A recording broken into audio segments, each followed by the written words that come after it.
కుజుడు కుజుడు మేషరాశిలో ఉన్న వృశ్చిక రాశిలో ఉన్న కుజు దోషం ఉండదు. ఎట్లా తెలుస్తుంది? అది ఈ రాశులను బట్టి. కుజుడు మేషరాశిలో ఉన్న వృశ్చిక రాశిలో ఉన్న కుజు దోషం ఉండదు. ఇప్పుడు అబ్బాయి ఇది ఇప్పుడు ఈ కుజుడు ఏ రాశిలో ఉన్నాడు? ఇది మీన రాశిలో ఉన్నాడు. అదే కుజుడు మేషరాశిలో కానీ ఈ వృశ్చిక రాశిలో ఈ జన్మరాశులు కుజుడికి ఇక్కడున్నా లేదు. అబ్బాయి లగ్నం ఇదేంటిది? ఇది మేష లగ్నం కాకుండా అబ్బాయి లగ్నం కర్కాటక లగ్నం, అబ్బాయి కానీ అమ్మాయి కానీ కర్కాటక లగ్నం కానీ సింహ లగ్నం కానీ అయితే వాళ్ళకి కుజు దోషం ఉండదు. రెండోది కొన్ని నక్షత్రాలు చెప్పారు. ఆశ్లేష నక్షత్రము, పునర్వసు, శ్రావణము, పూర్వ, ఇట్లా కొన్ని నక్షత్రాలు ఉన్నాయి. వీటికి కుజు దోషం ఉండదు. పోతే కొన్ని రాసులు ఉన్నాయి. రాసులు ఏంటివి? మిథున రాశి, పోతే ఇది కన్యా రాశి, ఇది ధనురాశి, మీనరాశి. ఈ రాసుల్లో పుట్టిన వాళ్ళకి కుజదోషం ఉండదు.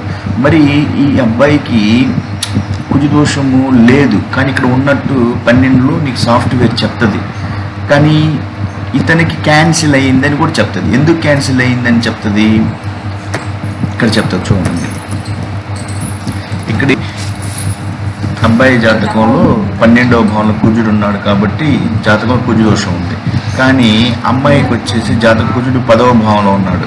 మనం చెప్పిన 1, 2, 4, 5, 7, 8, 12 ఇది 10వ భావంలో 10వ భావంలో ఉన్నాడు కాబట్టి ఈమెకి లేదు. ఎందుకంటే సాఫ్ట్వేరు ఆ స్థానాలను చూసింది. అబ్బాయికి కుజదోషం ఉన్నా కూడా ఈ జ్యోతిష్ శాస్త్ర గ్రంథాల్లో ఈ పరిహారాలు కొంచెం నియమాలు ఉన్నాయి. ఆ నియమాల వల్ల జాతకంలో ఉన్నందున ఆ ప్రభావం అబ్బాయి జాతకంపై ఉండదని చెప్పింది. ఎందుకని? ఇతను పుట్టింది శ్రవణ నక్షత్రంలో. నక్షత్రం శ్రవణంలో పుట్టిన వాళ్ళకి కుజు దోషం ఉండదు అని చెప్పినప్పుడు మీరు 10, 5, 4 అట్లా మీరు ఇక్కడ అబ్బాయి లగ్న కుండలిలో ఉంది అని చెప్తున్నారు. కుజుడు 12వ భావంలో. 12 అంటే నేను చెప్పాను ఎక్కడి నుంచి లగ్నం స్టార్ట్ అవుతుందో అక్కడి నుంచి మీరు లెక్కేయాలి. 1, 2, 3, 4, 5, 6, 7, 8, 9, 10, 11, 12. ఇప్పుడు ఇక్కడ కుజుడు 12వ భావంలో ఉన్నా కూడా అది పాపగ్రహమా శుభగ్రహమా అనేది మీరు చూసుకోవాలి. పాపగ్రహం అయితేనే కుజు దోషం. మీరు ఏ పంతులనైనా ఎక్కడైనా అడుక్కోండి. కుజుడు 12వ భావం, కుజుడు 1, 2, 4, 5, 7, 8, 12 ఈ భావాలు అంటే స్థానాలు. వీటిని స్థానాలు అంటారు, గదులు అంటారు, భావాలు అంటారు, ఇంగ్లీష్లో పొజిషన్స్ అంటారు. ఏనా ఇది పాపగ్రహం అయితే కుజదోషం ఉంది అంటారు. అర్థమవుతుంది? అట్లా కాకుండా మీరు తెలుసుకోవాలి ఇది పాపగ్రహమా పుణ్యగ్రహమా అని. ఈ రోజుల్లో ఎన్నో వీడియోలు స్మార్ట్ టీవీలో వచ్చినాయి, యూట్యూబ్లో ఎన్నో వీడియోలు వస్తున్నాయి.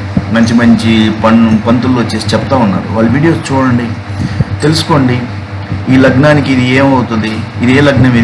ఇది మేషలగ్నం. మేషలగ్నానికి లగ్నాధిపతి కుజుడు. ఓకే, ఇది మేషలగ్నం, వృశ్చికము, ఇది వచ్చి మిథున లగ్నం, కర్కాటకము, సింహము, కన్య, తుల, వృశ్చికము, ధనుర్లగ్నము, ధనులగ్నము, మకరము, కుంభము, మీనం. ఓకే, ఈ లగ్నం వచ్చేసి మేషలగ్నం. మేషలగ్నానికి లగ్నాధిపతి కుజుడు లగ్నాధిపతి అంటే ఎప్పుడు కూడా లగ్నాధిపతి శుభుడు. సో లగ్నాధిపతి శుభుడు అయినప్పుడు లగ్నం నుంచి ఈ లగ్నాధిపతికి శుభగ్రహాలు కుజుడు గురుడు.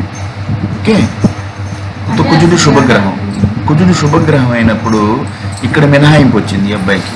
ఇది శుభగ్రహం అయినందువల్ల ఈ లగ్నాధిపతి ఇది మేష లగ్నం కాబట్టి మేష లగ్నానికి లగ్నాధిపతి రాశి అధిపతి కుజుడు అయినప్పుడు కుజుడు గ్రూప్లో ఎవరు ఉంటారు? కుజుడు, గురువు, కేతువు, వీళ్ళు శుభగ్రహాలు. ఓకే,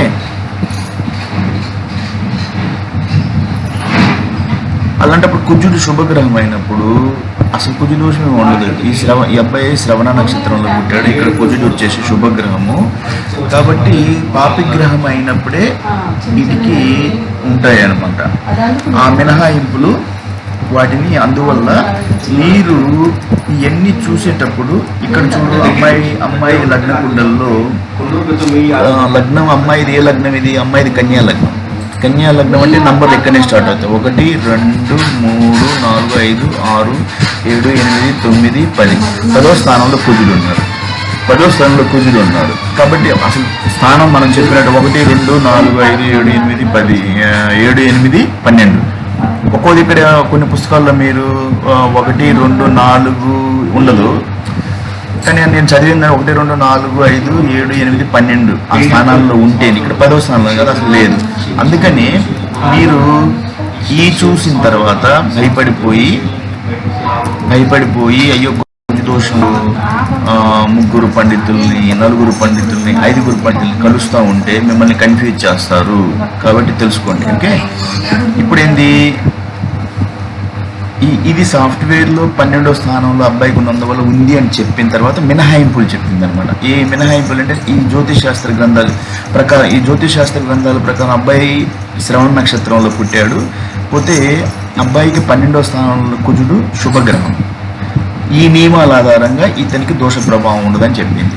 కాబట్టి సాఫ్ట్వేర్ నేను క్లాసులు చెప్తుంటాను కాబట్టి ఆ సాఫ్ట్వేర్ అలా రాశారు, ఆ పొజిషన్ను బట్టేసి స్థానాలను బట్టి అది నేరుగా ఉంది అని చెప్పి తర్వాత మినహాయింపులు ఎత్తుకుద్ది అనమాట. అవి చూసి ఇది లేదని చెప్తుంది.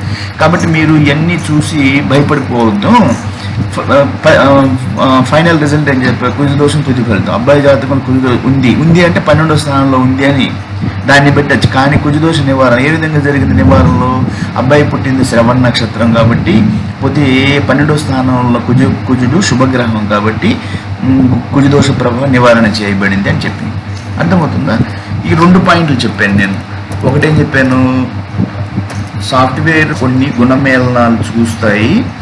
గుణమేళనాలు చూసి, అంటే గుణమేళనం అంటే పొంతనలు 8 పొంతనలు కలుస్తున్నాయా లేదా. నేను చెప్పాను మొదట మీరు చూసేది పొంతనలు. ఆ పొంతనలో ఎవరు చూసి భయపడిపోతారు. ఇక్కడ 25 కదా, ఒక్కోసారి 14 వస్తాయి. నేను చెప్పాను 14 వచ్చినప్పుడు ఇక్కడ ఈ 7వ స్థానము 7వ కూటమి 8వ కూటమికి ఇక్కడ 0 పాయింట్లు వస్తాయి. వచ్చినప్పుడు ఈ సాఫ్ట్వేర్లో అప్డేషన్ లేదు. ఇంకొక సాఫ్ట్వేర్ లేదంటే ఇక్కడ అప్డేషన్ ఉంది. ఈ అప్డేషన్ ఉంది కాబట్టి ఈ సాఫ్ట్వేర్లు ఎక్కువ పాయింట్లు చూపిస్తాయి. ఎందుకు ఎక్కువ పాయింట్లు చూపిస్తాయంటే ఆ అప్డేషన్ అయిన తర్వాత కరెక్షన్స్ ఉంటాయి. కరెక్షన్ ఈ సాఫ్ట్వేర్లో చెప్తారు. ఇక్కడ ఏంటి, అబ్బాయి జన్మ శ్రవణ నక్షత్రం ఉత్తరాషాఢ నక్షత్రాలకు ఏకనాడి దోషం లేదు కాబట్టి 8 పాయింట్లు యాడ్ అవుతాయి. ఈ యాడ్ కాకపోతే మీకు తక్కువ పాయింట్లు వస్తాయి, మీరు చూసి భయపడిపోతారు. అట్లా వద్దు, చూసి తెలుసుకోండి. ఒకరి దగ్గర నమ్ముతున్నారు కాబట్టి మీరు భయపడతారు. నమ్మలేదు అంటే నమ్మని వాళ్ళకి అసలు ఏ భయం ఉండదు. నమ్మే వాళ్ళు మీరు కొంచెం ఐడియా తీసుకొని నేర్చుకొని, ఈరోజు టీవీలో మంచి మంచి వీడియోలు వస్తున్నాయి, అవన్నీ చూడండి. కానీ నేను ఒక వీడియో చూపిస్తాను చూడండి. ఈయన ఎంత బాగా చెప్తాడో చూడండి. ఇతను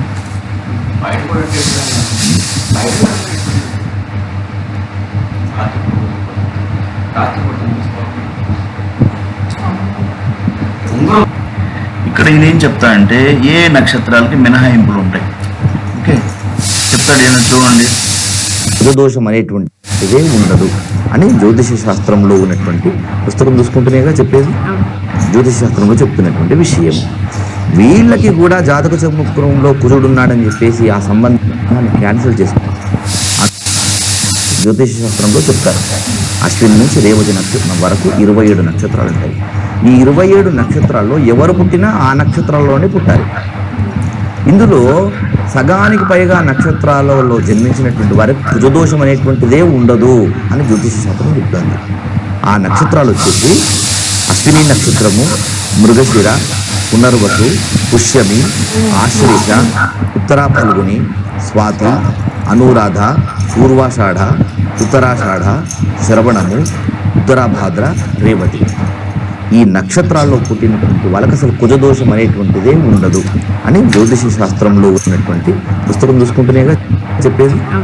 జ్యోతిష శాస్త్రంలో చెప్తున్నటువంటి విషయం.